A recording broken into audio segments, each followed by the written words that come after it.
O nosso primeiro grande momento de impacto em Shumatsu no Valkyrie é quando finalmente a humanidade derrota um deus. Para grande parte da fandom, sendo um dos momentos mais satisfatórios do mangá e do anime. Vamos falar da terceira rodada, o combate entre o maior perdedor da humanidade, Kojiro Sasaki, contra o deus dos mares, Poseidon. E como eu expliquei isso no vídeo do Round 2, essas análises que eu faço das lutas não são reviews narrando tudo detalhadamente passo a passo o que acontece em cada luta, mas sim a minha opinião sobre o que eu acho de cada uma delas e como eu observo as lutas, falando pontos positivos e negativos. E para quem for novo no canal, seja muito bem-vindo. Estamos no começo dos nossos primeiros vídeos desse canal, então vamos ser uma boa fonte de comunicação para essa fandom que tem um bom potencial para crescer.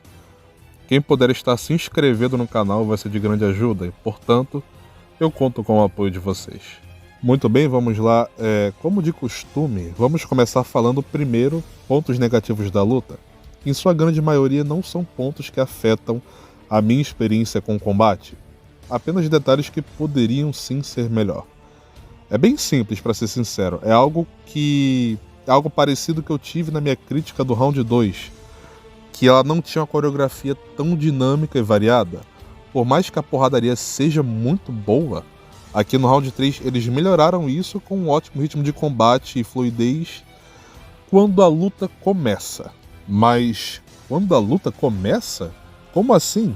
Sim, exatamente, quando a luta começa, quando o Round 3 de fato começa a luta. Porque o começo do Round 3 ele é bastante lento.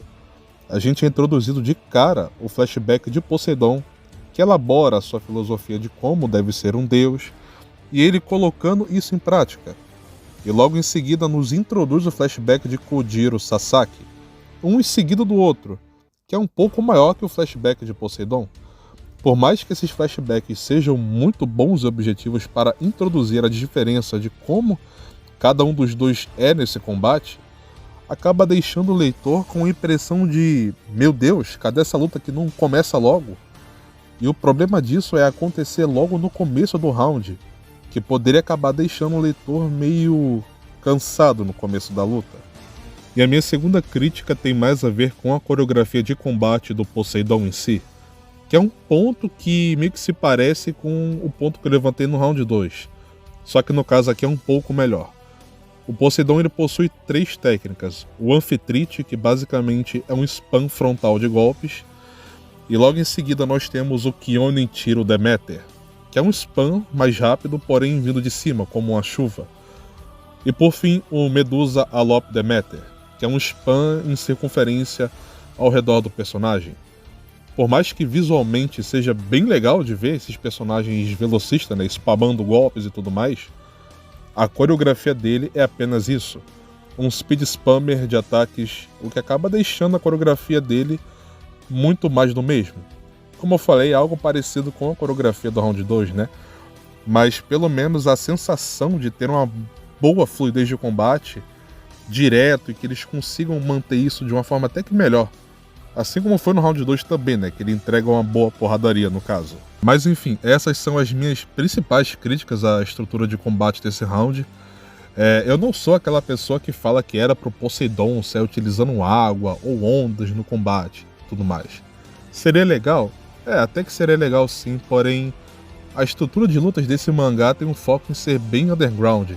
É uma coisa bem pé no chão, algo que se pareça com um duelo em uma arena, sabe? Um torneio. Por mais que sim, muitos rounds aí não possam ter poderes, eu não acho que ele não sair utilizando água seja algo ruim, como muitas pessoas dizem. Isso é mais para quem gosta de mangás e animes que tenham muita magia ou poderes não físicos, né? De forma bem expositiva. Agora chegamos lá, né? Vamos falar das coisas que eu gostei dessa luta. E vamos começar falando pelos personagens, né? Temos aqui o deus dos mares, Poseidon, né? O dito ser o famoso porta, como 90% da fandom coloca ele, como defeito em si, né? E como eu já disse no vídeo do Round 11, ele ser um personagem mais quieto, frio e na dele, não é algo necessariamente ruim, porque isso se enquadra como um dos diversos tipos de personalidade que existe. Eu prefiro que ele seja assim, desse mesmo jeito, pois isso combina com o tema do personagem, né? Combina com a mensagem da luta, da escrita dele. E além de que não temos tantos personagens com essa vibe do Poseidon. Então ter um assim é muito bom para a diversidade de tipos de personalidade. E por mais que eu diga que isso dele combine com a proposta do personagem, não é aquela coisa sobre não é porque faz sentido que seja bom. E eu tenho duas coisas a falar sobre isso. O primeiro é que me agrada o fato do personagem, da personalidade dele, combinar com o tema. E o segundo ponto é que a escrita da luta fala sobre essa ideologia da essência dos deuses, que é o que aborda no seu flashback. E a essência da humanidade que é abordada no flashback de Kojiro Sasaki. Então, o Poseidon ser assim é muito melhor do que ele ser só mais um personagem cheio de expressividade ou personalidade nesse mangá. Ele é simples, prático, direto e funcional. E junto do Poseidon temos o maior perdedor da humanidade. Vamos falar sobre Kojiro Sasaki. E o que dizer desse cara, né? É facilmente um dos melhores personagens desse mangá. E me desculpa, a pessoa que não gosta dele ou que acha ele chato, sei lá, cara, vai no psicólogo porque você já morreu por dentro. Que personagem bem escrito e carismático. Ele é uma mistura de humildade e simplicidade, e ao mesmo tempo você sente a energia de fodão vindo desse cara. Não há nem muito o que elaborar. Kojiro Sasaki é verdadeiramente um GOAT desse mangá. E falando agora sobre os designs dos personagens, aqui vai muito de gosto pessoal mesmo, tá? Eu não sou aquela pessoa chata, implicante, que quer que os designs sejam precisamente acurados com o design mais fiel às histórias e contos. Que pra mim isso torna eles muito genéricos e só mais do mesmo, sem uma identidade visual única ou algo característico. Por mais que os designs de Shumatsu sejam bem diferentes das representações ou contos e lendas, eles ainda colocam uma característica, seja no físico ou nas vestimentas, que façam uma alusão à origem desse personagem. Então sim, eu gosto do design de Shumatsu. Tirando você, que pra mim você só é ruim mesmo. Sai pra lá. Mas enfim, o design de Poseidon ele é bem legal, na verdade. Ele tem aquela aparência jovem, com aquelas roupas azuis e uns detalhes bem exagerados, como algumas características marítimas, né, na sua vestimenta, que também se estendem ao seu tridente, parecendo alguns detalhes de barbatana, que fica muito legal. Por outro lado, o Kojiro Sasaki ele tem um visual mais pro lado do vermelho. E aqui vem uma viagem minha, tá? De coisas que eu reparo na estrutura de design das lutas. O Kojiro possui uma roupa de samurai com um tom mais avermelhado, um longo cabelo grisalho e uma aparência de um senhor mais maduro. Porém, ele é um personagem que exala sua vontade de lutar e superar seus limites. Um personagem que se mostra mais ativo, enquanto Poseidon faz o contraste com seu tom mais azulado. Pelas roupas, o famoso contraste entre aquele negócio de o azul e o vermelho, né? Poseidon com essa aparência mais azul traz aquela sensação de alguém mais frio, mais apático. Você sente a força dele apenas pela sua postura calma e intimidadora. Bem diferente de Kojiro. Então esse contraste de designs deixa a luta com uma estrutura bem legal visualmente falando. E lembra que eu falei no começo do vídeo sobre a luta ser muito boa quando ela finalmente começa? E exatamente, essa luta é muito boa. Todas as cenas do narrador falando sobre o que o Kojiro Sasaki vai fazer, ou o que o Poseidon vai fazer, deixa ela com um hype bem legal. Ela entrega um combate muito fluido, que quando começa é muito bom de se ver. As técnicas de Kojiro Sasaki com seu Senju Musou vai crescendo o personagem conforme a luta avança, com um bom ciclo de tentativa e erro, igualmente para Poseidon que vai subindo seu nível na luta. E ela possui alguns simbolismos muito interessantes, como por exemplo a luta abordar sobre o abismo de Poseidon, que é uma figura de linguagem tanto narrativa quanto visual na arte do mangá para construir a estrutura da luta. Kojiro Sasaki vai explorando esse abismo do Poseidon, que representa a sua evolução na luta. E o abismo de Poseidon constrói sobre o nível de força que um deus pode ter. Esse abismo também representa Sasaki meio que se afundando cada vez mais no mar. É como se fosse o próprio Poseidon dominando Kojiro Sasaki numa vasta profundidade marítima. É bem legal esses detalhes da luta.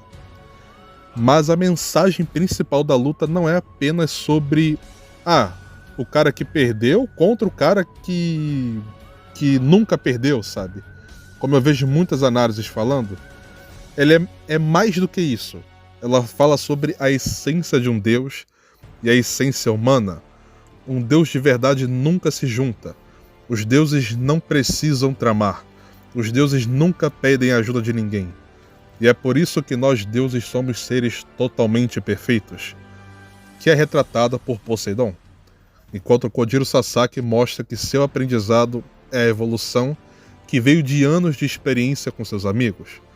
Cada um deles, Kojiro enfrentou em sua cabeça e aprendeu com eles a se superar, e como a representação do trabalho duro contra o talento natural. E ao final dessa luta, Kojiro Sasaki finalmente atinge seu estado máximo, o Manju Musou, na qual é o momento onde ele finalmente toca o abismo de Poseidon. Isso foi tanto uma representação simbólica para a escrita da luta, quanto para o desenvolvimento de Kojiro Sasaki, para que ele possa finalmente vencer pela primeira vez. Eu farei um vídeo apenas sobre a Manju Musou em breve, tá? Falando sobre o que eu acho dessa habilidade, e contando como eu interpreto ela, com detalhes que muitas pessoas às vezes usam de forma errada. E ao final dessa incrível terceira rodada, Poseidon finalmente é derrotado por lutar sozinho. A sua força era a única coisa que o guiou nesse combate. Kojiro Sasaki, por outro lado, teve a evolução e o apoio de seus amigos ao longo da sua jornada, e também por ter Poseidon ao seu lado para servir de apoio e escada à sua evolução. Kojiro Sasaki vence pela primeira vez por não lutar sozinho, marcando o primeiro momento de impacto no leitor com a primeira vitória da humanidade. O round 3 tem muitas camadas, mas o melhor delas é sobre esse final. Se o round 1 representa a capacidade dos humanos de ferir os deuses, e o round 2 representa que os humanos têm a chance de vencer um deus, o round 3 é a evolução desses dois rounds, e mostra como um humano superando um deus, que novamente faz referência à escrita de Kojiro Sasaki sobre evolução. Uma luta com um final satisfatório e que certamente vai ser lembrado para sempre em Shumatsu no Valkyrie.